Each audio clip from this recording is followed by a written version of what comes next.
हर हर महादेव मित्रों, आज हम आप सभी को एक अत्यंत दिव्य, रहस्यमयी और हृदय को भीतर तक स्पर्श करने वाली कथा सुनाने जा रहे हैं। ये कथा स्वयं देवों के देव भगवान भोलेनाथ ने माता पार्वती को अपने श्रीमुख से सुनाई थी। इस कथा में भगवान शिव ये स्पष्ट करते हैं कि संसार में सबसे बड़ा पापी कौन होता है। मित्रों, यदि आप अपने जीवन में सच्चा सुख, शांति और सही मार्ग पाना चाहते हैं तो इस कथा को अंत तक अवश्य सुनिए, क्योंकि इसमें छिपी सीख इतनी गहन है कि वह मनुष्य को आत्मचिंतन के लिए विवश कर देती है। तो चलिए, बिना अधिक समय गवाए इस पावन कथा का शुभारंभ करते हैं।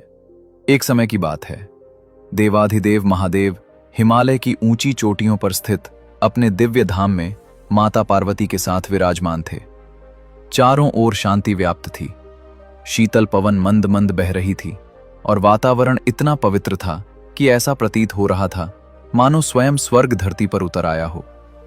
उसी शांत क्षण में माता पार्वती ने कोमल मुस्कान के साथ भगवान शिव से विनम्रतापूर्वक कहा, हे नाथ, आज आप मुझे कोई ऐसी ज्ञानवर्धक कथा सुनाइए जिसे सुनकर हृदय निर्मल हो जाए और मन में सच्चे प्रेम व विवेक का संचार हो। मैं आपकी मुखारविंद से कथा सुनने के लिए अत्यंत उत्सुक हूँ। माता पार्वती के इस प्रेमपूर्ण आग्रह पर भगवान शंकर बोले, हे देवी, जब तुम इतनी श्रद्धा से कथा की कामना कर रही हो तो आज मैं तुम्हें एक अत्यंत सुंदर और अर्थपूर्ण कथा सुनाता हूं। जो भी मनुष्य इस कथा को पूरे ध्यान और श्रद्धा के साथ सुनता है उसके जीवन में अवश्य कल्याण होता है, उसके रुके हुए कार्य पूर्ण होते हैं और उसके जीवन से दरिद्रता व क्लेश दूर हो जाते हैं। भगवान शिव आगे कहते हैं, ये कथा उस समय की है जब द्वापर युग समाप्ति की ओर बढ़ रहा था और कलयुग का आरंभ होने वाला था। उसी कालखंड में आर्य भूमि के मध्य भाग में एक भव्य और समृद्ध नगर हुआ करता था। उस नगर का नाम था सोमपुर। सोमपुर नगर में एक प्रतापी, धर्मनिष्ठ और प्रजावत्सल राजा राज्य करते थे। उनका नाम था महाराज धर्मकेतु। राजा धर्मकेतु अपनी न्यायप्रियता और उदार हृदय के कारण दूर दूर तक प्रसिद्ध थे। उनके राज्य में प्रजा सुख शांति से निवास करती थी। महाराज धर्मकेतु की 7 पुत्रियां थीं। 7 कन्याएं रूप, गुण और संस्कार से परिपूर्ण थीं, किंतु उनमें से सबसे छोटी पुत्री अन्य सभी से अधिक बुद्धिमान, विनम्र स्वभाव वाली और करुणामयी थी। उसका नाम था सौम्या। राजा धर्मकेतु अपनी 7 पुत्रियों से अत्यंत प्रेम करते थे। वे उनकी प्रत्येक इच्छा को पूरा करने का प्रयास करते थे। इसका कारण यह था कि वर्षों पूर्व रानी का असमय देहांत हो गया था। राजा नहीं चाहते थे कि उनकी बेटियों को कभी यह अनुभव हो कि उनके जीवन में मां का अभाव है। इसी कारण राजा ने अपनी पुत्रियों के पालन पोषण में कोई भी कमी नहीं छोड़ी। उनके लिए प्रतिदिन उत्तम भोजन तैयार कराया जाता, सुंदर वस्त्र और आभूषण मंगवाए जाते, खेल, शिक्षा और संस्कार के लिए विशेष व्यवस्थाएं की गई थीं। उनकी देखभाल के लिए अनेक सेवक और सेविकाएं नियुक्त थीं, ताकि राजकुमारियों को कभी किसी प्रकार का कष्ट न हो। समय धीरे धीरे आगे बढ़ता गया। 7 राजकुमारियां युवा अवस्था में प्रवेश करने लगीं। अब उनके मन में आत्मनिर्भर बनने की इच्छा जागृत होने लगी। उन्हें रसोई में जाकर स्वयं भोजन बनाना अच्छा लगने लगा। पहले वे केवल रसोइयों को कार्य करते हुए देखती थीं, फिर उनसे सीखने लगीं। कुछ समय पश्चात वे सभी भोजन बनाने की कला में निपुण हो गईं। इसके बाद वे प्रतिदिन मिलकर अपने पिता के लिए अपने हाथों से भोजन तैयार करने लगीं। जब भी महाराज धर्मकेतु किसी राजकीय कार्य से महल से बाहर जाते तो उनकी 7 पुत्रियां स्नेहपूर्वक उनके लिए मार्ग का भोजन स्वयं अपने हाथों से तैयार करती थीं। उन कन्याओं के हाथों का बना भोजन इतना स्वादिष्ट और प्रेम से भरा होता कि राजा उसे ग्रहण कर अत्यंत प्रसन्न हो जाते। इसी प्रकार सुख और शांति के साथ समय बीत रहा था। परंतु एक दिन मध्य देश की सीमाओं पर स्थित पड़ोसी राज्य ने अचानक आक्रमण कर दिया।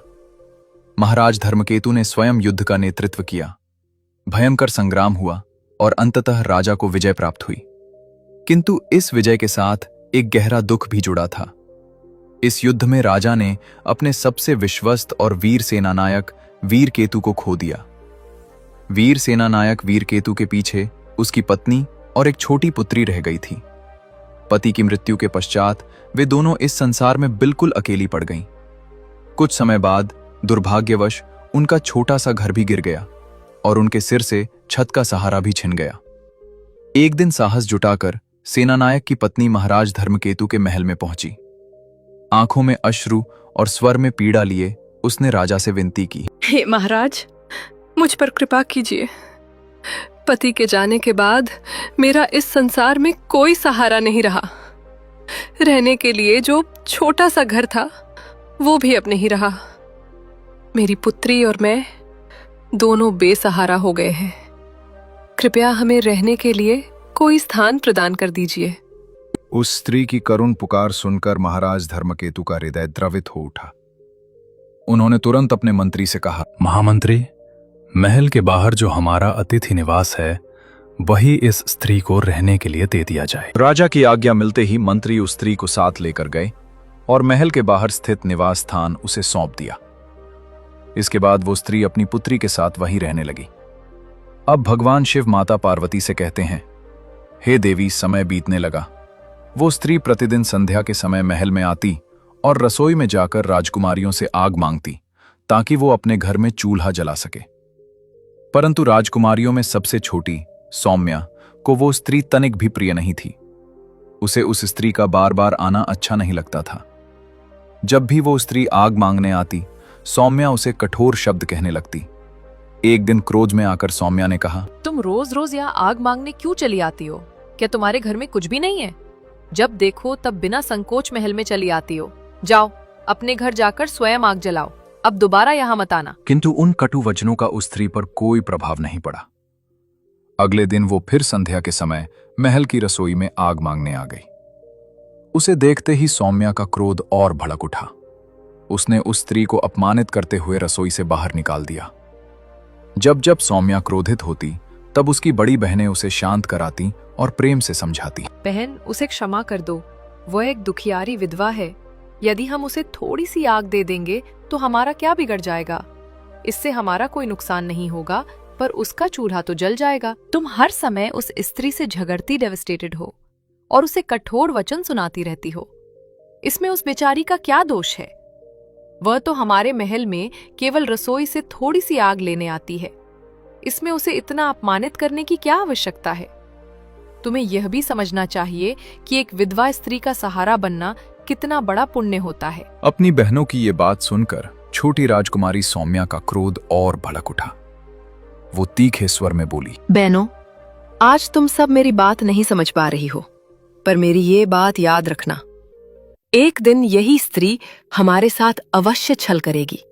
इसका स्वभाव और चरित्र मुझे ठीक नहीं लगता। देख लेना, यही स्त्री आगे चलकर हमारे लिए बहुत बड़ी मुसीबत बनेगी। मेरी इस बात को गांठ बांध लो। इतना कहकर सौम्या क्रोधित मन से अपने कक्ष में चली गई। इसके बाद भी वो स्त्री प्रतिदिन संध्या के समय महल आती रही और आग मांगने का क्रम चलता रहा। परंतु हे देवी पार्वती, अब उस स्त्री के मन में द्वेष और ईर्ष्या ने स्थान बना लिया था। धीरे धीरे वो राजकुमारियों के विरुद्ध षड्यंत्र रचने लगी। उसका स्वभाव भीतर से अत्यंत कपटी और दुष्ट था, किंतु ऊपर से वो स्वयं को असहाय और सरल दिखाती थी। एक दिन जब वो रसोई में आग मांगने आई तो उसने अवसर पाकर सबकी नजरों से बचते हुए राजा के लिए बने भोजन में थोड़ी सी मिट्टी मिला दी। भोजन बाहर से वैसा ही दिखाई दे रहा था, पर उसका स्वाद पूरी तरह बिगड़ चुका था।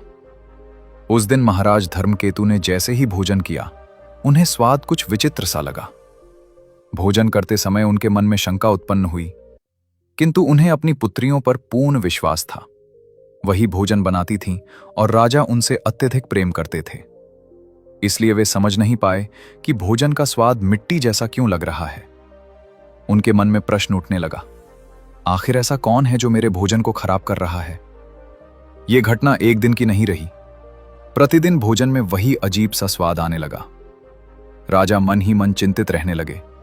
अंततः एक दिन उन्होंने निश्चय किया, अब मुझे स्वयं देखना होगा कि भोजन बनाते समय ऐसा क्या हो रहा है जिससे भोजन का स्वाद बिगड़ जाता है। ये विचार कर राजा अपने कक्ष में चले गए और मन ही मन अगले दिन की योजना बनाने लगे।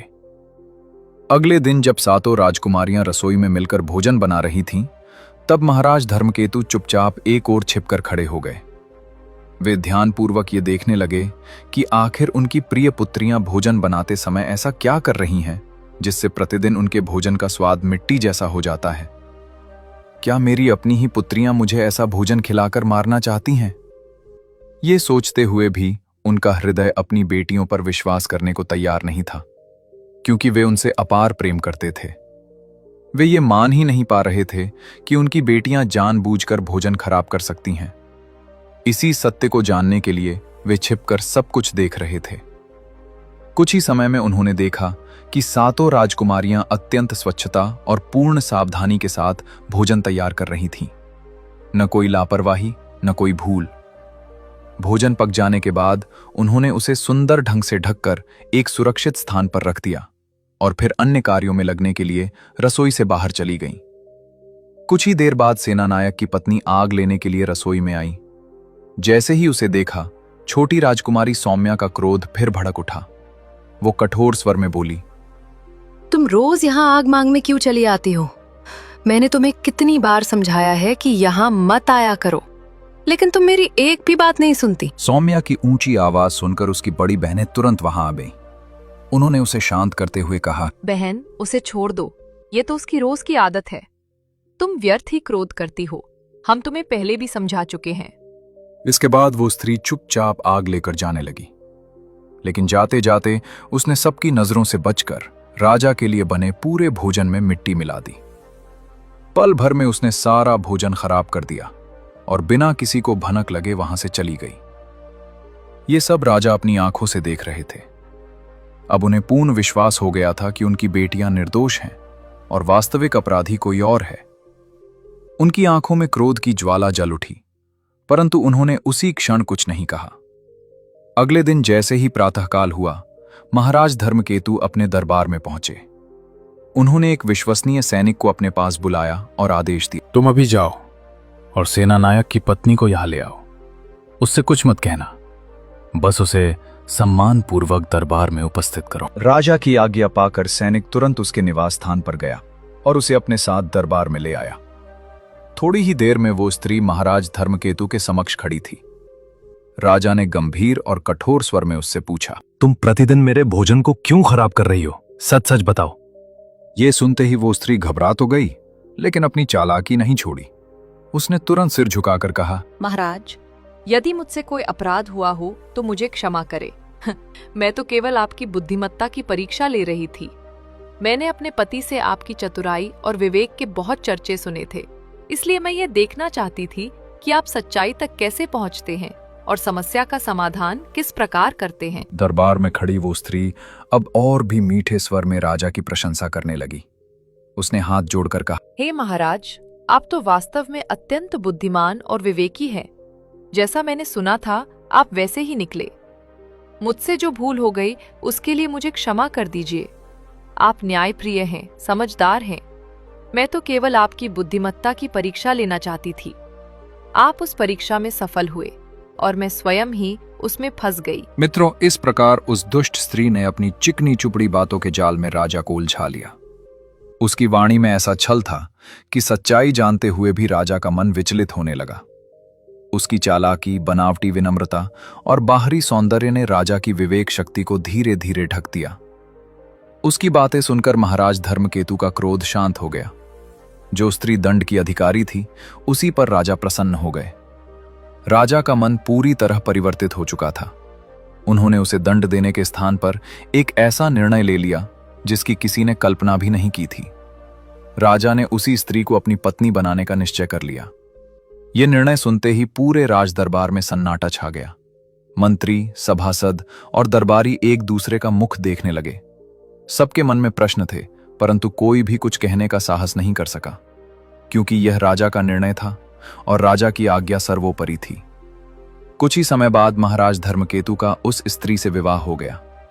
जो कभी एक असहाय विधवा थी, अब वही स्त्री महल की महारानी बन चुकी थी। लेकिन रानी बनते ही उसका वास्तविक रूप धीरे धीरे सामने आने लगा।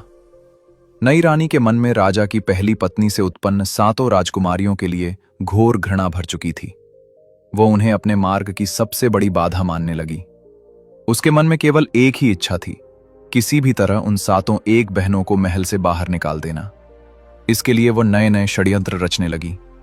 वो ऐसा इसलिए करना चाहती थी ताकि राजा की पूरी धन संपत्ति पर केवल उसका और उसकी बेटी का अधिकार हो जाए। न कोई प्रश्न करने वाला रहे, न कोई रोकने वाला। महल के सारे ऐश्वर्य, सुख और अधिकार केवल उसी के परिवार तक सीमित हो जाएं। भगवान शिव माता पार्वती से कहते हैं, हे देवी, महाराज धर्मकेतु अपनी पुत्रियों से अत्यंत प्रेम करते थे। उनके हृदय में अपनी बेटियों के लिए असीम करुणा थी। वे अपनी पुत्रियों को दुखी होते हुए देख ही नहीं सकते थे। पर दूसरी ओर नई रानी हर संभव प्रयास करती थी कि राजा की बेटियां कष्ट में रहें। वो उन्हें पूरे दिन कठिन कार्यों में लगाए रखती। शाम को भोजन के समय उन्हें आधा पेट ही भोजन दिया जाता, जिससे वे भूखी रह जाती। धीरे धीरे उनकी अन्य आवश्यकताओं को भी कम किया जाने लगा। वस्त्र, आराम और सुख सुविधाएं सब एक एक कर उनसे छीनी जाने लगी। इस प्रकार सातों बहनों पर चारों ओर से दुखों का पहाड़ टूट पड़ा। राजा को इस सब की कोई जानकारी नहीं थी।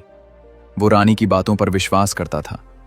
उधर नई रानी और उसकी पुत्री महल की सभी सुख सुविधाओं का पूरा आनंद ले रही थीं। उसकी बेटी अब राजकुमारियों की तरह महल में रहने लगी थी। रानी अपनी पुत्री को राजकुमारी का सा जीवन जीने के लिए प्रेरित करती। उसके लिए उत्तम भोजन बनवाया जाता, बहुमूल्य वस्त्र और आभूषण मंगवाए जाते, जबकि सातों सगी राजकुमारियां धीरे धीरे पीड़ा, अपमान और उपेक्षा का जीवन जीने को विवश हो गई थीं। रानी के इस निर्दयी व्यवहार को देखकर सातों बहनों का हृदय एक दुख से भर जाता। एक दिन जब सातों बहनें अत्यधिक पीड़ा और अपमान से टूट चुकी थीं, तब वे सब महल से बाहर निकलकर अपनी दिवंगत माता की समाधि पर पहुंची। वहां पहुंचते ही उनका धैर्य जवाब दे गया और वे फूट फूट कर रोने लगी। वे रोते हुए अपनी मां से कहने लगी, माँ, क्या आप अपनी बेसहारा और दुखी पुत्रियों को नहीं देख पा रही हैं? आपके जाने के बाद हमारा जीवन बहुत कष्टमय हो गया है। पिताजी ने दूसरा विवाह कर लिया है, पर हमारी सौतेली माँ हम पर अत्याचार करती है। वो हमें भरपेट भोजन नहीं देती, दिन रात काम करवाती है और हर समय अपमानित करती रहती है। उसकी बेटी भी हम पर ताने कसती रहती है और हमें कभी चैन से बैठने नहीं देती। अपना सारा दुख अपनी मां से कहकर वे भारी मन से महल लौट आईं। इसके बाद जब जब वे अत्यधिक दुखी होती, तब तब अपनी मां की समाधि पर जाकर रो रो कर अपने मन का भार हल्का कर लेती। यही उनका एकमात्र सहारा बन गया था। एक दिन जब वे सभी बहनें समाधि के पास बैठी विलाप कर रही थीं, तभी एक अद्भुत घटना घटी। उन्होंने देखा कि उनकी मां की समाधि के पास अचानक एक आम का पेड़ प्रकट हो गया है। उस पेड़ पर ताजे, पीले और रस से भरे सुंदर आम लगे हुए थे। भूख से व्याकुल बहनों ने उन आमों को तोड़कर खाया। मीठे फलों ने उनकी भूख भी शांत कर दी और मन को भी थोड़ी शांति मिली। उन्होंने मन ही मन अपनी मां को धन्यवाद दिया और फिर महल लौट आईं। अब जब भी सौतेली मां उन्हें भोजन नहीं देती, तब वे चुपचाप समाधि के पास जाकर आम खाकर अपनी भूख मिटा लेती। धीरे धीरे उन्होंने सौतेली मां द्वारा दिया जाने वाला रूखा और अपमानजनक भोजन पूरी तरह त्याग दिया और केवल उन्हीं फलों के सहारे जीवित रहने लगी। मित्रों, वो आम का पेड़ कोई साधारण पेड़ नहीं था। वो एक चमत्कारी पेड़ था। उससे जितने अधिक फल तोड़े जाते, अगले ही दिन उतने ही अधिक, बल्कि उससे भी ज्यादा पके, सुगंधित और स्वादिष्ट आम उस पर लग जाते। वे फल सातों बहनों के लिए पर्याप्त होते थे। इधर महल में सौतेली मां ये देखकर हैरान रहने लगी। वो मन ही मन सोचने लगी, मैं इन सातों को भोजन भी नहीं देती, दिन भर काम करवाती हूँ, फिर भी ये कमजोर क्यों नहीं हो रही? न इनमें कोई बीमारी दिखती है, न थकावट, बल्कि इनका रूप और सौंदर्य तो दिन ब दिन बढ़ता जा रहा है। और मेरी बेटी को मैं हर प्रकार का अच्छा भोजन देती हूँ, फिर भी वह दुर्बल क्यों दिखती है? ये रहस्य उसे भीतर ही भीतर बेचैन करने लगा। वो किसी भी हाल में इसका पता लगाना चाहती थी। एक दिन उसने अपनी बेटी को आदेश दिया कि वो पूरे दिन उन सातों बहनों का पीछा करे और ये जाने कि आखिर वे क्या खाती हैं और कहां जाती हैं। उस दिन जैसे ही राजा की सातों बेटियां अपना सारा काम पूरा करके महल से बाहर निकली, उनकी सौतेली बहन चुपचाप उनके पीछे पीछे चल पड़ी। वो उन्हें समाधि तक जाती देखती रही। वहां पहुंचकर उसने देखा कि सातों बहनें आम के पेड़ से फल तोड़कर इकट्ठा कर रही हैं और बैठकर उन्हें खा रही हैं। तभी अचानक छोटी बहन सौम्या की दृष्टि सौतेली बहन पर पड़ पीछा कर गई। वो तुरंत समझ गई और बोली, बहनों, ये लड़की हम सबका पीछा कर रही है। अगर इसने ये बात अपनी माँ को बता दी तो हमारे लिए बहुत बड़ी मुसीबत खड़ी हो जाएगी। सौम्या की ये बात सुनकर उसकी बड़ी बहनों ने उसे प्रेम से समझाते हुए कहा, अरे सौम्या, तुम व्यर्थ ही इतना अधिक सोच रही हो। जैसा तुम मन में भय पाल रही हो वैसा कुछ भी नहीं होने वाला। ये लड़की तो हमें बहुत सरल और सीधी लगती है। भला ये अपनी माँ से हमारे बारे में क्यों कहेगी? और कह भी दे तो उसे क्या लाभ मिलेगा? इसकी माँ हमें कष्ट देती है, इसमें इस बच्ची का क्या दोष है? इतना कहकर बड़ी बहनों ने उस सौतेली बहन को अपने पास बुला लिया और स्नेहपूर्वक उसे भी खाने के लिए कुछ आम के फल दे दिए। वो बालिका आम खाकर प्रसन्न मन से महल लौट आई। महल पहुंचते ही वो अपनी माँ के पास गई और उत्साह से सारी बात बताने लगी। माँ, राजा की 7 बेटियां रोज महल से बाहर जाती हैं। वे अपनी माँ की समाधि के पास जाती हैं। वहाँ एक अद्भुत आम का पेड़ है। वे सभी उसी पेड़ से आम तोड़कर खाती हैं। मैंने अपने जीवन में ऐसा पेड़ कभी नहीं देखा। जितने अधिक फल तोड़ो, अगले दिन उससे भी अधिक फल उस पेड़ पर लग जाते हैं। आम देखने में भी बहुत सुंदर होते हैं और स्वाद में तो अत्यंत मीठे हैं। मित्रों, अपनी बेटी के मुख से ये सब सुनते ही रानी के भीतर ईर्ष्या और क्रोध की ज्वाला भड़क उठी। उसका चेहरा तमतमा गया। वो मन ही मन सोचने लगी, अब मैं किसी भी कीमत पर इन 7 को उस पेड़ तक नहीं जाने दूंगी। यही पेड़ इनकी शक्ति बना हुआ है। अगले ही दिन रानी ने एक और षड्यंत्र रचा। वो जानबूझकर पूरे दिन अपने कक्ष से बाहर नहीं निकली। जब ये बात महाराज धर्मकेतु तक पहुंची तो वे व्याकुल हो उठे और स्वयं रानी के कक्ष में जा पहुंचे। राजा ने चिंता भरे स्वर में पूछा, महारानी, तुम आज इतनी उदास क्यों हो? क्या कोई कष्ट है? अपने मन की बात मुझे बताओ। रानी ने कहा, महाराज, मेरे पेट में असहनीय पीड़ा हो रही है। ऐसा लगता है जैसे ये दर्द मेरी प्राण ही ले लेगा। मैंने राजवैद्य से परामर्श लिया है। उन्होंने बताया है कि यदि आम के पेड़ की जड़ को जल में उबालकर उसका काढ़ा पिया जाए तो ये पीड़ा शांत हो सकती है। फिर उसने बड़ी चालाकी से आगे कहा, महाराज, वो आम का पेड़ आपकी पहली पत्नी की समाधि के पास ही है। यदि आप आज्ञा दें तो सैनिक उसकी जड़ें ले आएं, जिससे मेरा उपचार हो सके। मित्रों, रानी की बात सुनते ही राजा एक क्षण भी नहीं रुके। उन्होंने तुरंत सैनिकों को बुलाया और आदेश दिया, सैनिकों, महल के बाहर उद्यान में मेरी पत्नी की समाधि है। उसके पास जो आम का पेड़ खड़ा है उसे खोदकर उसकी जड़ें तुरंत मेरे पास ले आओ। राजा की आज्ञा का पालन करते हुए सैनिक वहां पहुंचे और उस चमत्कारी आम के पेड़ को जड़ से उखाड़ लाए। इसके बाद रानी ने झूठे वैद्य का नाम लेते हुए कहा, महाराज, जैसा राजवैद्य ने कहा है वैसा ही करने की व्यवस्था करवा दीजिए। राजा ने सेवकों को आदेश दिया। आम के पेड़ की जड़ों को जल में उबालकर औषधि तैयार की गई और उसे रानी को पिला दिया गया। औषधि का जल पीने के बाद वो दुष्ट रानी बनावटी प्रसन्नता दिखाते हुए महाराज धर्मकेतु से बोली, महाराज, अब मैं बिल्कुल ठीक हूँ। मुझे बहुत अच्छा महसूस हो रहा है। आपने मेरे लिए इतना कुछ किया, इसके लिए मैं आपकी सदा आभारी रहूंगी। ये सुनकर राजा ने स्नेहपूर्वक कहा, महारानी, तुम ये कैसी बातें कर रही हो? ये तो मेरा कर्तव्य था। मैं तुम्हारा पति हूं और पति का धर्म होता है कि वो अपनी पत्नी की रक्षा करे और उसके कष्ट को अपना कष्ट समझे। उधर अगले दिन जब 7 बहनें प्रतिदिन की भांति अपनी माता की समाधि पर पहुंची तो वहां का दृश्य देखकर वे स्तब्ध रह गईं।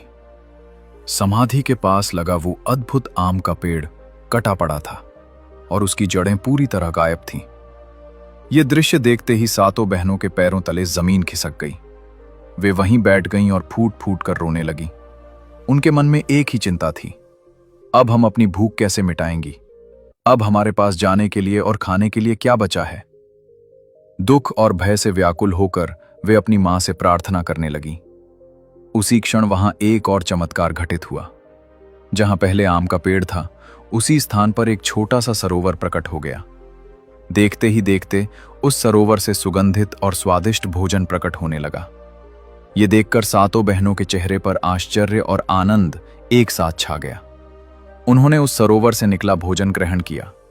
वो भोजन अत्यंत स्वादिष्ट था और उसे खाते ही उन्हें पूर्ण तृप्ति का अनुभव हुआ।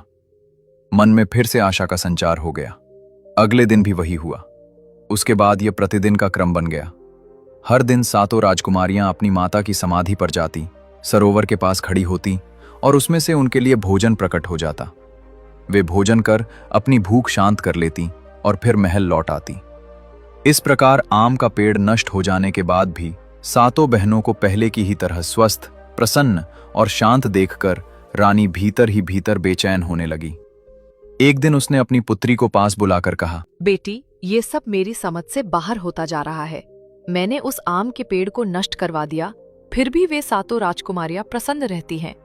उन्हें किसी प्रकार की चिंता क्यों नहीं है? वे आखिर खाती क्या हैं? महल में जो भोजन बनता है वह तो मैं उन्हें देती ही नहीं, फिर भी वे इतनी स्वस्थ कैसे हैं? ये सोच सोचकर रानी क्रोध और ईर्ष्या से भर उठी। उसने अपनी बेटी को फिर से आदेश दिया, तुम चुपचाप उनका पीछा करो और पता लगाओ कि उनकी इस खुशी और स्वास्थ्य का रहस्य क्या है। मां की आज्ञा मानकर उसकी बेटी छुप छुप कर सातों बहनों के पीछे चल पड़ी। जब सातों बहनें समाधि के पास पहुंची तो वे सरोवर से निकले भोजन को लेकर वहीं भूमि पर बैठकर खाने लगी। तभी अचानक छोटी बहन सौम्या की दृष्टि सौतेली बहन पर पड़ गई। वो छुपकर उन पर नजर रख रही थी। सौम्या तुरंत समझ गई कि वो फिर से जासूसी करने आई है। उसने घबराकर अपनी बहनों से कहा, बहनों, देखो ये लड़की फिर यहाँ आ गई है और हम पर नजर रख रही है। चलो जल्दी से इस सरोवर को ढक देते हैं ताकि वह इसे देख ना सके। अगर इसने ये रहस्य अपनी माँ को बता दिया तो वो फिर कोई नया षड्यंत्र रचेगी और हमें और अधिक कष्ट देगी। सौम्या की ये बात सुनकर उसकी बड़ी बहनों ने एक बार फिर उसे स्नेह से समझाया। वे बोली, सौम्या, तुम व्यर्थ ही इतना चिंतित हो रही हो। तुम उस बेचारी बच्ची पर बिना कारण संदेह कर रही हो। वो अभी बहुत छोटी है, भला वो ऐसा क्यों करेगी? इतना कहकर सभी बहनों ने अपनी सौतेली बहन को अपने पास बुला लिया और प्रेम पूर्वक उसे भी उस सरोवर से निकला स्वादिष्ट भोजन दे दिया। मित्रों, सौम्या को छोड़कर राजा धर्मकेतु की शेष 6 पुत्रियां अत्यंत भोली, सरल और निष्कपट स्वभाव की थीं। उन्हें अपनी सौतेली मां की चालों और षड्यंत्रों का तनिक भी आभास नहीं था। इसी कारण जब भी सौम्या उन्हें किसी अनहोनी की आशंका बताती तो वे उसकी बातों को गंभीरता से नहीं लेती। वे यही सोचती कि वो अभी छोटी है, इसलिए हर किसी पर संदेह कर लेती है। उधर जब सौतेली मां को अपनी बेटी के माध्यम से ये पता चला कि सातों राजकुमारियां अब भी किसी रहस्यमय माध्यम से भोजन कर रही हैं, तो वो क्रोध से तिलमिला उठी। उसका धैर्य पूरी तरह समाप्त हो चुका था। उसने तुरंत अपनी दासी को बुलाया और कठोर स्वर में आदेश दिया, जाओ, अभी सैनिकों को मेरे पास लेकर आओ। रानी की आज्ञा पाकर दासी तुरंत सैनिकों को बुला लाई। फिर रानी ने सैनिकों से कहा, तुम लोग इसी क्षण पहली रानी की समाधि को नष्ट कर दो और उसके पास जो सरोवर बना है उसे मिट्टी और पत्थरों से भर दो। उस निर्दयी रानी की आज्ञा सुनकर सैनिक महल से बाहर गए और बिना किसी दया के पहली रानी की समाधि को तोड़ डाला। उसके पास बने सरोवर को कंकड़, पत्थर और मिट्टी से भर दिया गया। अगले दिन जब सातों राजकुमारियां उद्यान में पहुंची तो वहां का दृश्य देखकर उनके प्राण सूख गए।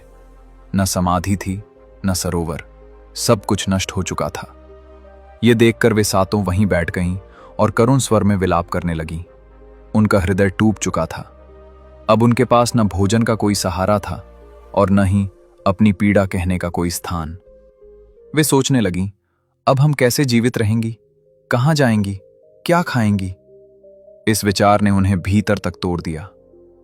अब भगवान शिव माता पार्वती से आगे कहते हैं, हे देवी, इतना सब कुछ करने के बाद भी वो दुष्ट रानी संतुष्ट नहीं हुई। उसका द्वेष और अधिक बढ़ता चला गया। कुछ दिनों बाद उसने फिर से बीमारी का बहाना बनाया और पूरे दिन अपने कक्ष से बाहर नहीं निकली।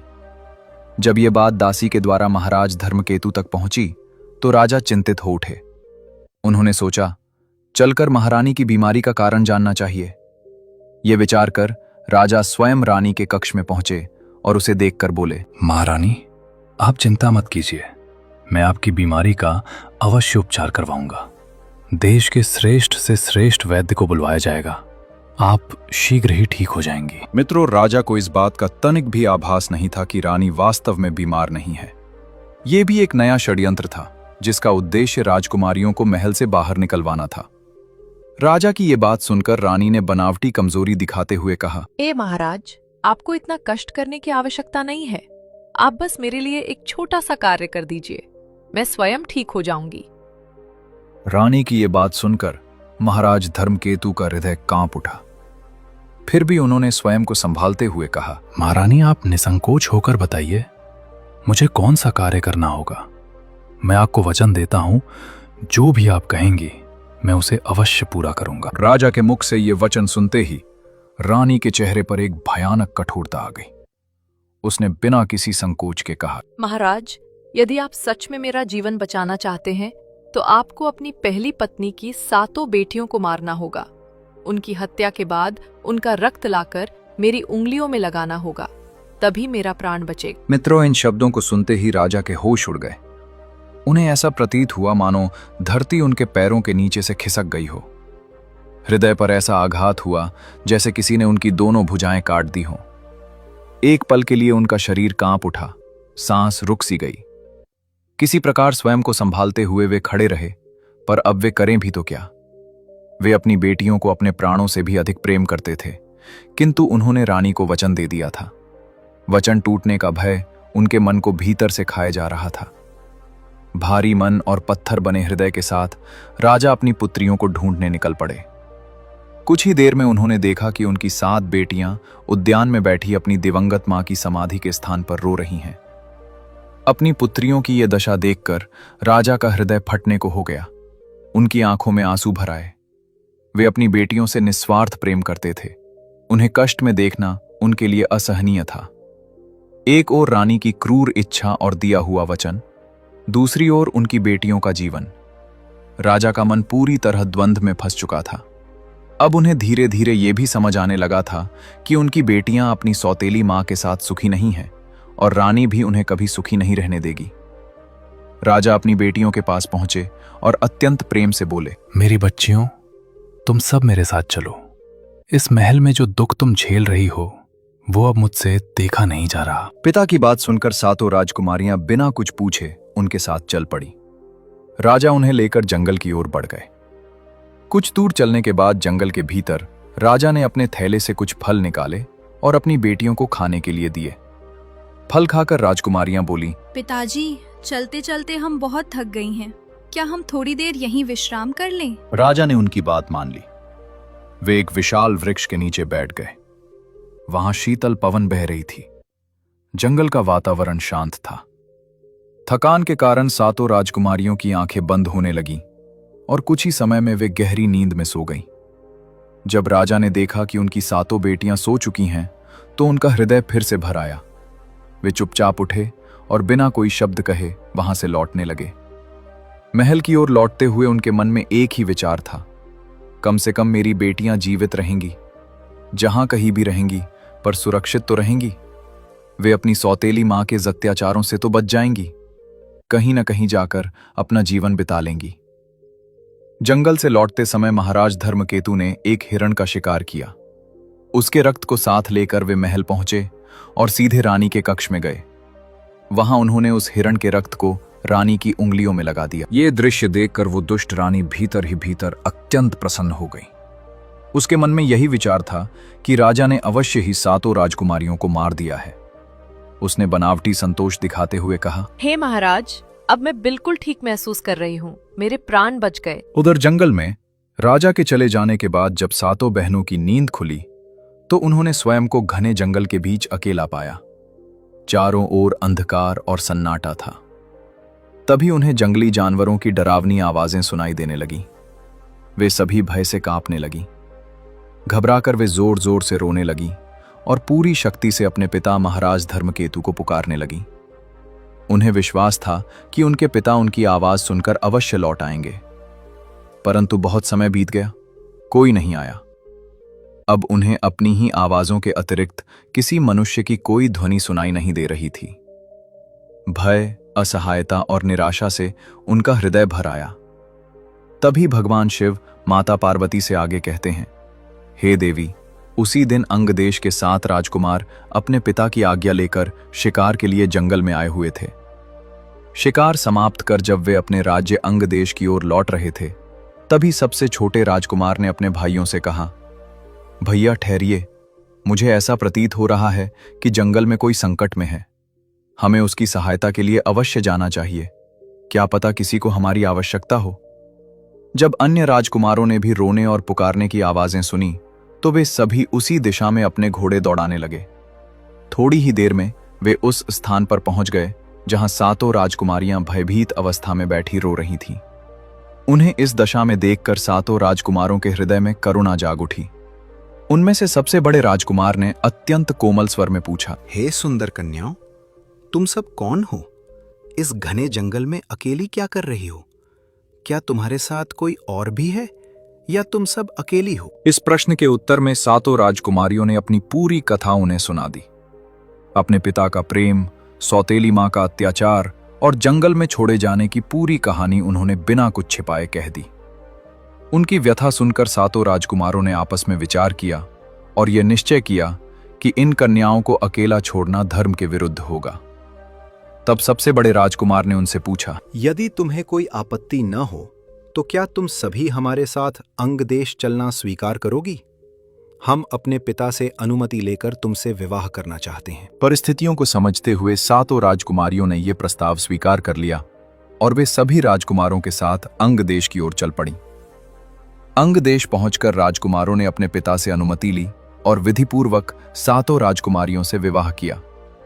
सबसे छोटे राजकुमार का विवाह राजकुमारी सौम्या से हुआ, जो रूप में अत्यंत सुंदर, स्वभाव में शांत, गुणों से परिपूर्ण और बुद्धि में प्रखर थी। इस प्रकार सातों राजकुमारों का विवाह सातों राजकुमारियों से संपन्न हुआ। वक्से अंग देश के महाराज ने अत्यंत भव्य भोज का आयोजन किया। पूरे राज्य की प्रजा को आमंत्रित किया गया। हर्ष और उल्लास के साथ सभी ने भोजन किया। चारों ओर मंगल गीत गूंज उठे। इसके बाद सातों राजकुमार अपनी अपनी पत्नियों के साथ सुखपूर्वक जीवन व्यतीत करने लगे। वर्षों बीतते गए। समय के साथ सबसे छोटी वधू सौम्या ने एक सुंदर पुत्र को जन्म दिया। पुत्र जन्म से पूरे राज परिवार में आनंद की लहर दौड़ गई। ऐसा प्रतीत होता था मानो उस बालक के केवल एक नहीं बल्कि 7 पिता और 7 माताएं हों। सभी उसे समान प्रेम देते, मिलजुल कर उसका पालन पोषण करते। धीरे धीरे समय आगे बढ़ता गया। एक दिन सबसे छोटे राजकुमार के मन में शिकार खेलने की इच्छा जागी। उसने अपने भाइयों से कहा, भाइयों, मेरा मन शिकार खेलने को कर रहा है। मैं कुछ दिनों के लिए वन जाना चाहता हूँ। उसने अपनी पत्नी सौम्या से भी ये बात कही। सभी की अनुमति लेकर वो घोड़े पर सवार होकर शिकार के लिए राज्य से बाहर निकल गया। परंतु कई दिन बीत गए, वो लौटकर नहीं आया। दिन पर दिन समय गुजरता गया, लेकिन न कोई समाचार मिला, न उसका कोई संकेत। इससे पूरे महल में चिंता फैल गई। तब शेष 6 राजकुमारों ने आपस में विचार कर कहा, हम सबको छोटे भाई की खोज में जाना चाहिए। पता नहीं उसके साथ क्या अनहोनी हो गई हो। उन्होंने अपनी पत्नियों से यह कहकर विदा ली कि वे अपने भाई को खोजकर अवश्य लौटेंगे। इतना कहकर वे 6 राजकुमार भी राजमहल से निकल पड़े। मित्रों, कई दिन बीत गए पर वे भी वापस नहीं लौटे। अब सातों राजकुमारियां अत्यंत व्याकुल हो उठी। उनके मन में भयानक आशंकाएं जन्म लेने लगी। कहीं हमारे पतियों को किसी ने जंगल में मार तो नहीं दिया? कहीं किसी बड़े संकट में तो नहीं फंस गए? समय बीतता रहा, परंतु कोई भी राजकुमार वापस नहीं आया। एक दिन सौम्या अपने छोटे पुत्र को लेकर महल की छत पर टहल रही थी। उसी समय महल के मुख्य द्वार पर एक व्यक्ति भिक्षा मांगने आया। उसने काले वस्त्र धारण कर रखे थे और द्वारपालों से स्वयं को साधु बताकर भीतर जाने की अनुमति मांग रहा था। उसे देखकर द्वारपालों ने उसे रोकते हुए कहा, हे सन्यासी, तुम इस समय भीतर नहीं जा सकते। राजा के सभी पुत्र शिकार खेलने गए थे और अब तक लौटे नहीं हैं। महल में उनकी पत्नियां पहले से ही दुखी हैं। तुम्हारी भिक्षा उन्हें और कष्ट दे सकती है। द्वारपालों ने उसे बहुत समझाने का प्रयास किया, पर वो व्यक्ति बोला, मैं एक साधु हूं। साधु को भिक्षा देना और भोजन कराना महान पुण्य होता है। अब भगवान शिव माता पार्वती से कहते हैं, हे देवी, वास्तव में वो कोई साधु नहीं था। वो एक अत्यंत कपटी और मायावी जादूगर था जिसका नाम हर्ष था। उस जादूगर ने कई बार द्वारपालों से महल के भीतर जाने की अनुमति मांगी। जब द्वारपालों ने उसे अंदर जाने से मना कर दिया तो उस कपटी जादूगर हर्ष ने अपने मायाजाल का प्रयोग किया और द्वारपालों को गहरी नींद में सुला दिया। इसके बाद वो निस्संकोच महल के भीतर प्रवेश कर गया। उधर महल की छत पर खड़ी छोटी राजकुमारी सौम्या ये पूरा दृश्य देख रही थी। तभी अचानक उस जादूगर की दृष्टि सौम्या पर जा पड़ी। उसे देखते ही वो स्तब्ध रह गया। उसके मन में विचार आया, ये स्त्री तो साक्षात स्वर्ग की अप्सरा के समान सुंदर है। इसके नेत्र कमल की पंखुड़ियों जैसे कोमल और दिव्य हैं। मैंने अपने जीवन में ऐसी सुंदरता कभी नहीं देखी। अब वो जादूगर सौम्या पर पूरी तरह मोहित हो गया। उसके मन में उसे पाने की तीव्र इच्छा जाग उठी। वो सीधे सौम्या के पास गया और बोला, मैं तुम्हें चाहता हूं। मैं तुमसे विवाह करके अपना संपूर्ण जीवन तुम्हारे साथ बिताना चाहता हूं। तुम मेरे साथ मेरे घर चलो। उस अनजान व्यक्ति को अपने सामने देखकर और उसके मुख से ऐसी बातें सुनकर सौम्या भयभीत हो गई। डरते हुए उसने कहा, तुम कौन हो? मैं तुम्हें नहीं जानती। मेरा विवाह हो चुका है और मेरा एक छोटा सा पुत्र भी है। मैं किसी भी स्थिति में अपने बच्चे को छोड़कर कहीं नहीं जा सकती। मैं यही रहूंगी और अपने पुत्र का पालन पोषण करूंगी। मित्रों, उस जादूगर ने सौम्या को अनेक प्रकार के लोभ और लालच दिए। उसने ऐश्वर्य, धन और सुख सुविधाओं का प्रलोभन दिया, लेकिन सौम्या उसके किसी भी वचन में नहीं आई। उसने दृढ़ स्वर में कहा, अब मैं अपने पति की तलाश करूंगी। मुझे भगवान पर पूर्ण विश्वास है, वे मेरी सहायता अवश्य करेंगे। राजकुमारी की ये बात सुनकर जादूगर हर्ष का क्रोध भड़क उठा। उसे कभी किसी ने मना नहीं किया था। वो सोचने लगा, ये स्त्री मेरे प्रस्ताव को ठुकराने का साहस कैसे कर सकती है। वो बार बार सौम्या से आग्रह करने लगा, लेकिन जब सौम्या ने कठोर स्वर में कहा, यहाँ से तुरंत चले जाओ, अन्यथा मैं सैनिकों को बुलाकर तुम्हें बंदी बनवा दूंगी और कारागार में डलवा दूंगी। ये सुनते ही जादूगर हर्ष आपे से बाहर हो गया। क्रोध में आकर उसने अपनी जादुई शक्ति का प्रयोग किया और सौम्या को एक छोटे से काले कुत्ते में परिवर्तित कर दिया। वो हंसते हुए बोला, यदि तुम अपनी इच्छा से मेरे साथ नहीं चलोगी तो मेरी जादू की शक्ति से मेरे साथ चलोगी। क्षण भर में राजकुमारी सौम्या एक कुत्ते के रूप में बदल चुकी थी। अब वो कर भी क्या सकती थी? उसके पास न शक्ति थी न वाणी, जिससे वो अपनी बहनों को बता सके कि उसके साथ क्या अनर्थ हुआ है। विवश होकर अपनी पीड़ा और अपमान को हृदय में छिपाए वो एक कुत्ते के रूप में जादूगर के इशारों पर चलने को मजबूर हो गई।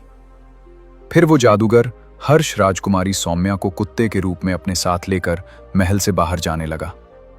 जैसे ही वो महल के मुख्य द्वार पर पहुंचा, द्वारपालों ने उसे रोककर पूछा, हे सन्यासी, ये काला कुत्ता तुम कहां से लाए हो? जादूगर ने बड़ी चालाकी से उत्तर दिया, ये कुत्ता मुझे राजकुमारियों ने उपहार स्वरूप दिया है। ये सुनकर द्वारपालों ने उससे आगे कुछ नहीं पूछा और उसे महल से बाहर जाने की अनुमति दे दी। कुछ समय बाद जब राजकुमारियों ने शिशु के रोने की आवाज सुनी तो वे घबराकर दौड़ती हुई सौम्या के कक्ष में पहुंची। वहां पहुंचकर उन्होंने देखा कि कक्ष पूरी तरह खाली था।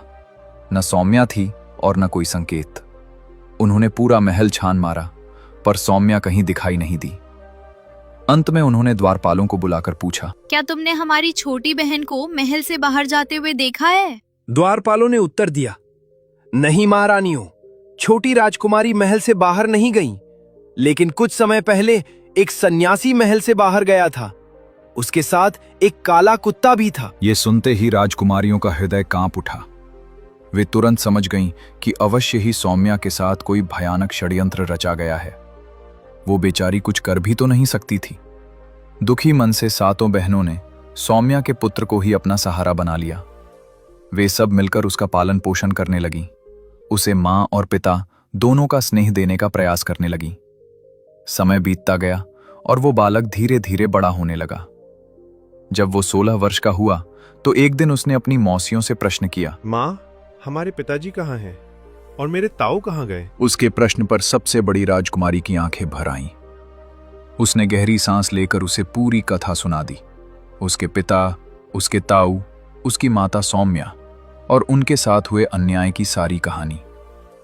ये सब सुनकर राजकुमार का हृदय दुख से भर गया। उसके भीतर एक तीव्र ज्वाला जाग उठी।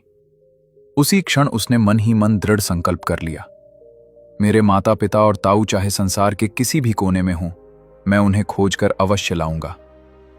ये कहकर वो महल से जाने लगा। तभी राजकुमारियों ने उसे रोकते हुए कहा, बेटा कहीं मत जाओ, जिन्हें जाना था वे सब चले गए। हमने अपने पति और अपनी बहन को खो दिया है, अब कहीं हम तुम्हें भी ना खो दें। यदि तुम भी चले गए तो हम किसके सहारे जिएंगे? उनकी बात सुनकर उस वीर युवक ने विनम्र स्वर में कहा, मौसी मुझे मत रोकिए, ये मेरा धर्म है। मैंने संकल्प लिया है कि मैं अपने माता पिता और ताऊ को ढूंढ कर वापस लाऊंगा। इतना कहकर उसने अपनी सभी मौसियों के चरण स्पर्श किए, उनका आशीर्वाद लिया और अपनी यात्रा पर निकल पड़ा। मित्रों, वो कई महीनों तक भटकता रहा। नगर, वन, पर्वत और निर्जन स्थान उसने सब देख डाले। कई बार निराशा आई, पर उसने कभी हिम्मत नहीं हारी। अपने परिवार की खोज का संकल्प उसे आगे बढ़ाता रहा। चलते चलते एक दिन वो एक ऐसे विचित्र देश में पहुंच गया जहां चारों ओर केवल पत्थर ही पत्थर थे। उस पत्थरों के देश में चारों ओर कठोर और ऊंची ऊंची इमारतें खड़ी थीं। वे इमारतें इतनी भयावह थीं कि उन्हें देखकर किसी का भी हृदय कांप उठे। उन्हीं विशाल पत्थर की इमारतों के एक कोने में एक छोटा सा कच्चा मकान था, जिसमें एक साधारण माली अपनी पत्नी के साथ रहता था। जब वो युवक उन इमारतों को विस्मय से देख रहा था, तभी माली की पत्नी की दृष्टि उस पर पड़ गई। वो घबराकर दौड़ती हुई घर से बाहर आई और बोली, अरे बच्चे, तुम कौन हो और इस भयानक स्थान पर आने का साहस कैसे कर लिया?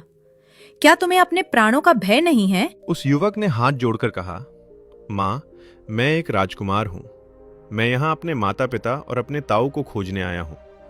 एक दुष्ट जादूगर ने मेरी माँ को अपने जादू से कुत्ते में बदल दिया और उन्हें यहाँ ले आया है। ये सुनते ही माली की पत्नी का चेहरा पीला पड़ गया। वो बोली, बेटा, तुम जिस स्थान पर खड़े हो ये उसी दुष्ट जादूगर का राज्य है। उसका नाम हर्ष है। उसके पास असीम काली शक्तियां हैं। जो भी उसकी आज्ञा का उल्लंघन करता है या उसका अपमान करता है, वह उसे पत्थर या वृक्ष में बदल देता है। उसने चारों ओर इशारा करते हुए कहा, तुम यहाँ जो पेड़ और पत्थर देख रहे हो, वे सभी कभी जीवित मनुष्य थे। इन्हें हमारे स्वामी जादूगर हर्ष ने अपने माया जाल से इस रूप में बदल दिया है। फिर वह भारी स्वर में बोली, कुछ समय पहले यहाँ एक राजा आया था। उसके बाद उसके 6 भाई भी यहाँ पहुंचे। जादूगर हर्ष ने उन सभी को पत्थर और वृक्ष में बदल दिया। ये सुनकर युवक का हृदय जोर जोर से धड़केने लगा। माली की पत्नी आगे बोली, और बेटा, केवल वही लोग दुर्भाग्यशाली नहीं हैं। इस पत्थर के महल में एक अत्यंत सुंदर रानी भी कैद है। पिछले 17 वर्षों से वह यहाँ बंद है। जादूगर उससे विवाह करना चाहता है, लेकिन वह रानी उससे घोर घृणा करती है। वह उसे छूने तक नहीं देती। माली की पत्नी की ये बात सुनकर युवक की आंखों में आंसू भर आए। वो मन ही मन बोला, ये राजा, ये 6 भाई और वो कैद रानी, ये सभी मेरे अपने ही हैं। मेरी माँ सौम्या, मेरे पिता और मेरे ताऊ। अंततः मैं उन्हें खोजने में सफल रहा। इसके बाद उसने अपनी पूरी कथा माली की पत्नी को सुना दी। उसने हाथ जोड़कर प्रार्थना की, माँ, आप मेरी सहायता कीजिए। मैं अपने माता पिता और अपने ताऊ को इस दुष्ट जादूगर की कैद से मुक्त कराना चाहता हूँ। माली की पत्नी का हृदय करुणा से भर उठा। उसने कहा, बेटा, मैं तुम्हारी सहायता करूंगी। उसने ये बात अपने पति को बताई। माली ने भी सहमति में सिर हिला दिया। वे दोनों स्वयं भी जादूगर हर्ष के अत्याचारों से पीड़ित थे। उन्हें लगा कि यदि वे इस राजकुमार की सहायता करेंगे तो शायद वे स्वयं भी इस दुष्ट से मुक्ति पा सकेंगे।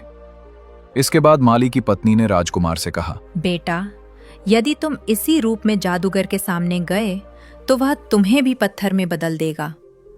तुम्हें अपना भेष बदलना होगा। माली की पत्नी की बात मानकर राजकुमार ने स्त्री का वेश धारण किया। अब वो माली की पुत्री के रूप में उनके घर में रहने लगा। एक दिन जादूगर हर्ष अपने सुंदर पुष्प वाटिका में टहल रहा था। चारों ओर रंग बिरंगे फूल खिले हुए थे। तभी उसकी दृष्टि अचानक एक किशोरी पर पड़ी, जो वास्तव में लड़की के वेश में वही राजकुमार था। उसे देखते ही जादूगर ठिठक गया। उसने तुरंत माली की पत्नी को बुलाया और पूछा, ये लड़की कौन है? माली की पत्नी ने विनम्रता से सिर झुकाकर कहा, मालिक, ये मेरी ही पुत्री है। इस प्रकार पहली बार जादूगर और राजकुमार आमने सामने आए, पर जादूगर ये पहचान नहीं सका कि उसके सामने एक राजकुमार खड़ा है। लड़की के वेश में खड़े राजकुमार को देखकर जादूगर बोला, तुम बहुत ही सुंदर हो। कल तुम मेरी ओर से एक उपहार लेकर उस पत्थर के महल में जाना। वहां एक सुंदर स्त्री रहती है, उसे ये उपहार देना और कहना कि ये जादूगर हर्ष ने भेजा है। मित्रों, ये सुनकर राजकुमार के मन में अपार खुशी उमड़ पड़ी। उसके हृदय में एक ही विचार गूंज रहा था, कल मुझे अपनी मां से मिलने का अवसर मिलेगा। इसके बाद माली की पत्नी और वो दोनों अपने घर वापस से आ गए और मिलकर विचार किया और यह निश्चय किया कि फिलहाल वो इसी भेष में रहेगा, क्योंकि इस रूप में उसे कोई पहचान नहीं सकता। उचित अवसर आने पर वो अपनी मां को अपना परिचय देगा। मित्रों, जब सौम्या ने अपने पुत्र को जन्म दिया था, तब उसने अपने हाथों से उसके गले में एक हार पहनाया था। वो हार आज भी राजकुमार के गले में था। माली की पत्नी की दृष्टि जब उस हार पर पड़ी तो उसने कहा, राजकुमार, जब जादूगर तुम्हें उपहार दे तब उसी उपहार में ये हार छुपा देना। इसे देखकर तुम्हारी मां तुम्हें तुरंत पहचान लेंगी। फिर वो गंभीर स्वर में बोली, पर ध्यान रखना बेटा, ये कार्य अत्यंत जोखिम भरा है। महल में एक सैनिक हमेशा रानी सौम्या पर नजर रखता है।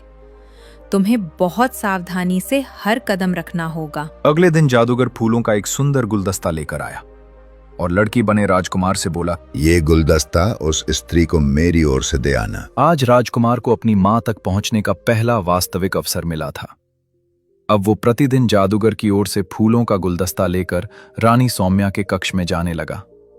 जादूगर की एक दासी प्रायः उस कक्ष में रहती थी, इसलिए राजकुमार को अवसर नहीं मिल पा रहा था। परंतु एक दिन विधि ने उसका साथ दिया। उस दिन संयोगवश कक्ष में रानी सौम्या के अतिरिक्त कोई और नहीं था। यह अवसर पाकर राजकुमार का हृदय जोर जोर से धड़कने लगा। उसने धीरे से अपने गले से वह हार उतारा, उसे फूलों के गुलदस्ते में बांधा और चुपचाप गुलदस्ता अपनी मां के पास रख दिया। फिर वह उनके समीप बैठ गया, बिना कुछ बोले। कुछ देर बाद सौम्या की दृष्टि उस गुलदस्ते पर पड़ी। जैसे ही उसकी नजर फूलों के बीच बंधे उस हार पर गई, उसका हृदय जोर से धड़क उठा। वह उस हार को भली भांति पहचानती थी, वही हार जो उसने अपने पुत्र के जन्म के समय अपने हाथों से उसके गले में पहनाया था। वो घबराकर इधर उधर देखने लगी। उसका मन व्याकुल हो उठा। मेरा पुत्र यहां कहीं पास ही है, वह मन ही मन सोचने लगी। अपनी मां को इस प्रकार व्याकुल देखकर लड़की के वेश में खड़ा राजकुमार अब और स्वयं को रोक न सका। उसने धीरे से अपनी सच्चाई प्रकट कर दी और कहा, मां, मैं ही आपका पुत्र हूं। यह सुनते ही सौम्या की आंखों से अश्रुधारा बह निकली। उसने तुरंत अपने पुत्र को हृदय से लगा लिया और फूट फूट कर रोने लगी। वर्षों का विरह, पीड़ा और पीठ पर ढोया हुआ दुख एक साथ बाहर आ गया। कुछ देर बाद स्वयं को संभालते हुए राजकुमार बोला, मां, आखिरकार मैं आपको, पिताजी को और ताऊ जी को खोज ही लाया हूं। मैं आप सभी को उस दुष्ट जादूगर की कैद से मुक्त कराने आया हूं। सौम्या ने अपने पुत्र के सिर पर हाथ फेरते हुए कहा, बेटा, इस जादूगर ने हमें कई वर्षों से यहाँ बंद कर रखा है। इस पत्थर के महल के सभी द्वार उसने बंद कर दिए हैं। वह मुझसे विवाह करना चाहता है, लेकिन मैंने उसे हमेशा अस्वीकार किया है। तब राजकुमार ने गंभीर स्वर में कहा, मां, इतने वर्षों तक आपने उससे केवल कठोरता और क्रोध से बात की है। अब हमें अपनी नीति बदलनी होगी। आप उससे कहिए कि इतने वर्षों तक आप अपने पति की मृत्यु के शोक में थी, लेकिन अब आप उससे विवाह करने के लिए तैयार हैं। यह सुनकर सौम्या चकित रह गई, परंतु अपने पुत्र की बुद्धिमत्ता को समझते हुए उसने सहमति में सिर हिला दिया। दोनों मां बेटे बैठकर योजना बनाने लगे। राजकुमार ने कहा, मां, जब आप उससे प्रेम और अपनत्व से बात करेंगी, तब हमें उसकी सबसे बड़ी कमजोरी का पता चल सकेगा। जब तक हमें यह नहीं पता चलेगा कि उसकी शक्ति का स्रोत क्या है, तब तक हम उसे पराजित नहीं कर सकते। सौम्या ने अपने पुत्र की बात मान ली। अगले ही दिन उसने जादूगर हर्ष के लिए संदेश भिजवा दिया, जैसा उसके पुत्र ने सुझाया था। संदेश मिलते ही हर्ष प्रसन्नता से दौड़ता हुआ आया। उसकी आंखों में लालच और अहंकार साफ झलक रहा था। वो सौम्या से बोला, क्या अब तुम मेरे साथ विवाह करने को तैयार हो? चलो, मेरे महल में चलो। सौम्या ने शांत और कोमल स्वर में उत्तर दिया, विवाह से पहले हमें एक दूसरे को ठीक से समझना चाहिए। इतने वर्षों बाद मेरा मन बदला है, इसलिए मुझे थोड़ा समय दीजिए। फिर उसने सहज भाव से पूछा, क्या आप अमर हैं? क्या आपको कभी मृत्यु नहीं आ सकती? क्या आपकी शक्ति इतनी महान है कि कोई भी आपको मार नहीं सकता? सौम्या के प्रश्न सुनकर जादूगर ठिठक गया। उसने आश्चर्य से पूछा, तुम ये सब क्यों पूछ रही हो? तब सौम्या ने दृढ़ स्वर में कहा, यदि आप मुझसे विवाह करना चाहते हैं तो आपको मेरे प्रश्नों का उत्तर देना ही होगा। मुझे आपके बारे में सब कुछ जानने का अधिकार है, सौम्या ने अत्यंत कोमल स्वर में कहा, क्योंकि आगे चलकर मैं आपकी पत्नी बनने वाली हूं। यदि कभी आप पर कोई विपत्ति आ जाए तो मैं ये जानना चाहती हूं कि मैं आपको किस प्रकार बचा पाऊंगी। मैंने अपना पति खो दिया, अपने पुत्र से भी बिछुड़ गई। यदि मैं आपसे विवाह करके आपको भी खो दूंगी तो फिर मैं किसके सहारे जीवित रहूंगी? राजकुमारी के इन शब्दों को सुनकर जादूगर हर्ष अहंकार से भर उठा। उसका सीना गर्व से फूल गया। वो हंसते हुए बोला, राजकुमारी, तुम निश्चिंत रहो, मुझे कोई भी नहीं मार सकता। जब तक वह तोता जीवित है तब तक मेरा कुछ नहीं बिगाड़ सकता। ये सुनकर सौम्या ने प्रेम और जिज्ञासा से पूछा, आप किस तोते की बात कर रहे हैं? अब जादूगर ने अपनी सबसे बड़ी भूल कर दी। उसने सारा रहस्य खोल दिया। वो बोला, यहां से पूर्व दिशा में 20 कोस दूर एक घना और विशाल जंगल है। उस जंगल के बीचों बीच एक बहुत बड़ा वृक्ष है। उस वृक्ष की खोखुल में एक पिंजरा रखा है और उसमें एक तोता रहता है। उसी तोते के जीवन से मेरा जीवन जुड़ा हुआ है। जब तक वह तोता जीवित रहेगा मुझे कोई नहीं मार सकता। फिर वह घमंड से बोला, वैसे भी उस तोते को मारना असंभव है। न उसे चोट लग सकती है, न कोई उसके पास पहुंच सकता है। उसकी रक्षा के लिए मैंने अनेक गुलाम तैनात कर रखे हैं। जो भी मेरे अलावा उस स्थान तक पहुंचने का प्रयास करता है उसे वहीं मार दिया जाता है। इतना कहकर वो जादूगर अपने महल में चला गया। अगले दिन जब राजकुमार अपनी मां के पास आया तो सौम्या ने सारी बात उसे बता दी। लेकिन जैसे ही उसे ये आभास हुआ कि उसके पुत्र के प्राण संकट में पड़ सकते हैं, उसका हृदय कांप उठा। वो तुरंत बोली, बेटा, तुम वहां मत जाना। वो स्थान अत्यंत खतरनाक है। कोई भी मां अपने पुत्र को मृत्यु के मुंह में नहीं भेज सकती। अब भगवान शिव माता पार्वती से कहते हैं, हे देवी। वो राजकुमार अत्यंत धैर्यवान और बुद्धिमान था। उसने अपनी मां को समझाते हुए कहा, मां, यदि मैं उस तोते को नहीं लाऊंगा तो आप, पिताजी और मेरे सभी ताऊ उस दुष्ट जादूगर से कभी मुक्त नहीं हो पाएंगे। ये मेरा धर्म है। बहुत भय और अश्रुओं के साथ सौम्या ने अपने पुत्र को जाने की अनुमति दे दी। राजकुमार ने अपनी मां को आश्वासन दिया, मां, आप चिंता न करें, मैं शीघ्र लौट आऊंगा। तब तक आप उस जादूगर को अपनी मधुर वाणी में उलझाए रखिए। ये कहकर वो पूर्व दिशा की ओर तोते की खोज में निकल पड़ा। लंबा और कठिन मार्ग था। कई कोस चलने के कारण वो अत्यंत थक चुका था। उसने सोचा, थोड़ा विश्राम कर लेना चाहिए। वो एक वृक्ष के नीचे बैठ गया। शीतल पवन के झोंकों के कारण उसकी आंख लग गई। जब वो जागा तो काफी समय बीत चुका था। सूर्य अस्त होने लगा था। चारों ओर अंधकार फैलने लगा। वो घबराकर फिर से चल पड़ा। कई घंटों की कठिन यात्रा के बाद वो अंततः अपने गंतव्य पर पहुंच गया। उसने देखा, घने जंगल के बीच एक विशालकाय वृक्ष खड़ा था। उस विशाल वृक्ष के चारों ओर उस दुष्ट जादूगर हर्ष के पहरेदार निरंतर चक्कर लगा रहे थे। राजकुमार झाड़ियों में छिपकर धैर्यपूर्वक अवसर की प्रतीक्षा करने लगा। जैसे ही रात्रि गहराई, उसने देखा कि थकान के कारण सभी पहरेदार गहरी नींद में सो चुके हैं। ये सही समय था। राजकुमार अत्यंत सावधानी से उस विशाल वृक्ष पर चढ़ गया। वृक्ष की खोखल में रखा वो पिंजरा स्पष्ट दिखाई दे रहा था। उसने बिना कोई आवाज किए पिंजरे को उठाया और चुपचाप नीचे उतर आया। फिर वो तेजी से वहां से निकल पड़ा। 2 दिन का लंबा और कठिन सफर तय करने के बाद वो वापस उसी बगीचे में आ पहुंचा जहां जादूगर का महल था। वो वहीं बैठकर उस तोते को अपने पास रखे रहा। उसी समय जादूगर हर्ष अपने महल की छत पर टहल रहा था। जैसे ही उसकी नजर राजकुमार के हाथों में उस तोते पर पड़ी, उसके प्राण सूख गए।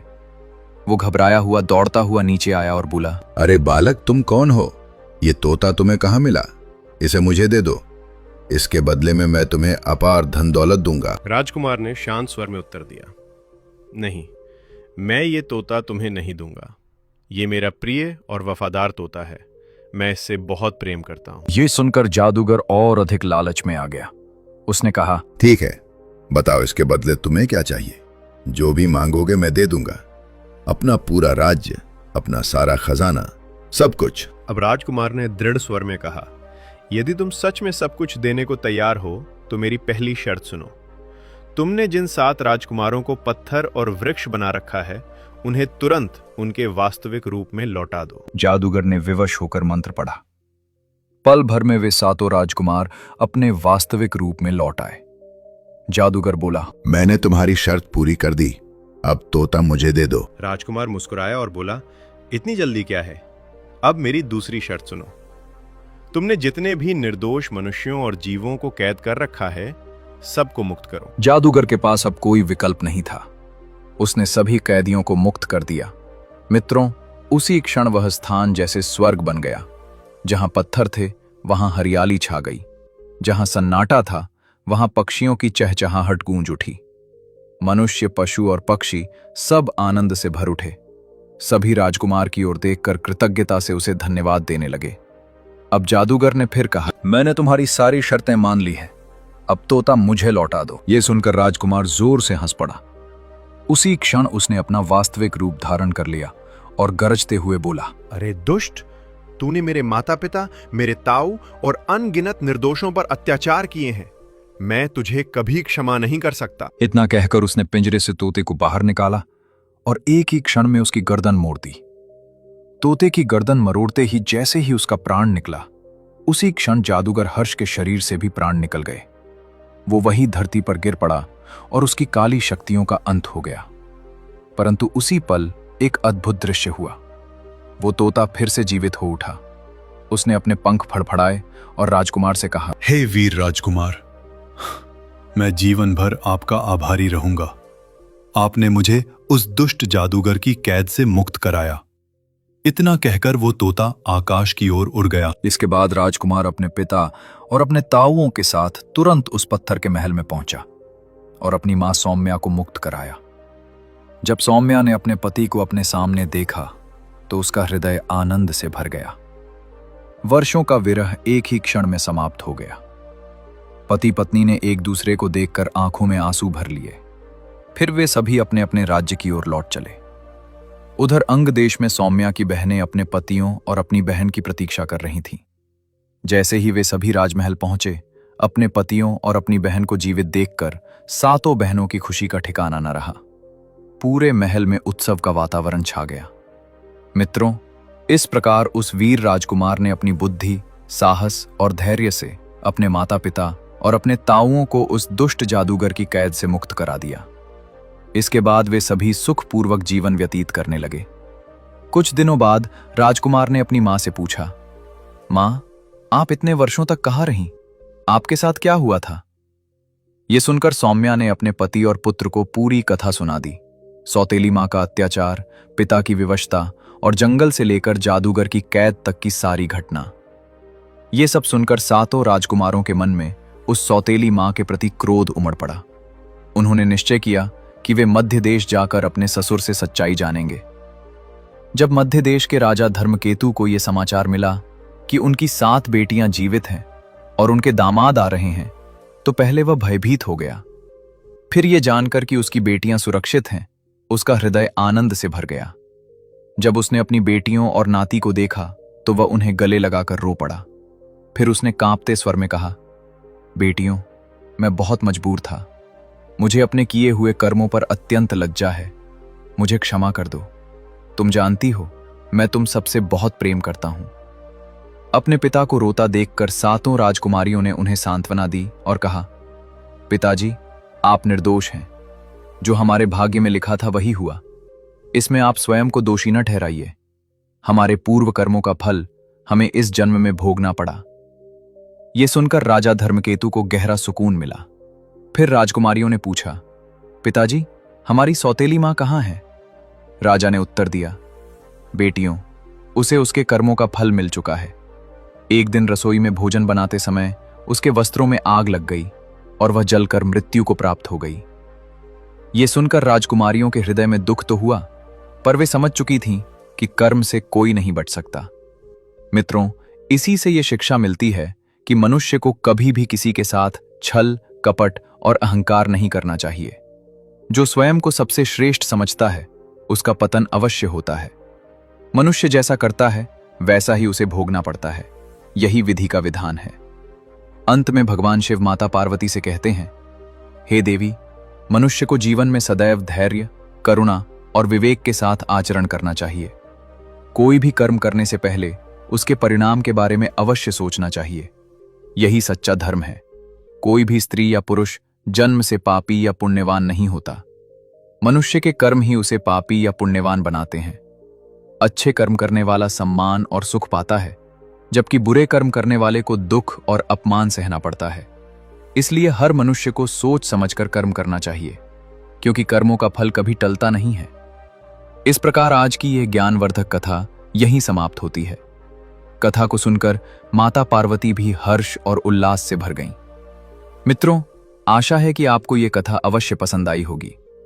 यदि कथा अच्छी लगी हो तो मन से हर हर महादेव अवश्य लिखिए और इस कथा को अधिक से अधिक लोगों तक पहुंचाइए। आप सभी का इस कथा को अंत तक सुनने के लिए हृदय से धन्यवाद।